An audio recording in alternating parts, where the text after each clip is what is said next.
ప్రజాస్వామ్యంలో అరవడం చాలా తేలిక, రస్తా రోకోలు చేయడం చాలా తేలిక, రాజకీయంలో ఉన్న వాళ్ళని అధికారంలో ఉన్న వాళ్ళు బూతులు తిట్టడం చాలా తేలిక. వాళ్ళు కారణాలు ఇస్తారు, కారణాలు లేకపోయినా మనం తిడతాం, చులకన వాళ్ళంతా కూడా మనకి. కానీ నిజమైనటువంటి పౌరసత్వం ఎలా పరిస్థితుల్ని బాగు చేస్తాం, మన పన్నుల డబ్బు మనకు సద్వినియోగం అయ్యేట్టుగా, మన ఓటు రూపంలో ఇచ్చిన అధికారం మనకు ఉపయోగపడేట్టుగా మనం పాత్ర ఏం పోషిస్తాం.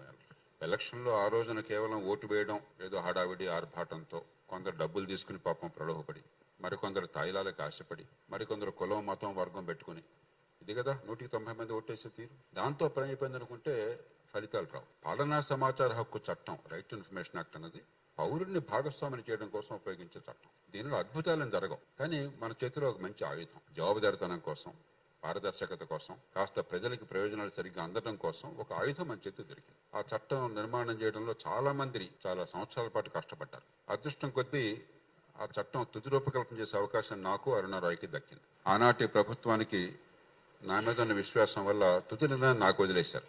ఒక 30-35 అంశాలు అరుణాకి నాకు విభేదాలు వచ్చినాయి. ఇద్దరికీ దేశభక్తి ఉన్నది, ఇద్దరికీ మంచి జరగాలని కోరిక ఉన్నది. కానీ మన పర్స్పెక్టివ్స్ వేరువేరుగా ఉంటాయి, మన దృక్పథాలు వేరువేరుగా ఉంటాయి. అరుణ దృక్పథం ఏమిటి? ప్రభుత్వం అంతా దొంగలే, కాబట్టి వాళ్ళు ఏం చేసినా మాకు తప్పకుండా చేయకూడదు. ఉదాహరణకు ఒక ప్రతిపాదన వాళ్ళు ఏం చెప్పారు, క్యాబినెట్ లో ఏం మాట్లాడుకున్నది మొత్తం ఉచితంగా బయటపడాలని చెప్పాను. నేను అన్నాడు గట్టిగా వాదించాను, మనకు కావలసింది పారదర్శకత, నగ్నత్వం కాదు. క్యాబినెట్ లో మంత్రులు మాట్లాడిన ప్రతి మాట యథాతథంగా బయటపడితే ఒక్క మంత్రి నిజం మాట్లాడటం, జనాన్ని దృష్టిలో పెట్టుకుని జనాన్ని కాకాపట్టాలని దేశ ప్రయోజనాలను పక్కన పెడతాడు. ఒక ఉదాహరణ, ఇప్పుడే మా వాళ్ళు చెప్పారు నాకు 3 రూపాయలు ఎంతో డీజిల్ పెట్రోల్ పెంచారు. నిజానికి డీజిల్ పెట్రోల్లో ఈ దేశం ప్రస్తుతం నష్టపోతున్నది. డీజిల్లో లీటర్కి 16 రూపాయలు, 18 రూపాయలు. డీజిల్లో లీటర్కి 18 రూపాయలు, పెట్రోల్లో లీటర్కి 14 రూపాయలు. 3 రూపాయలు పెంచడానికి ధైర్యం రావట్లేదు.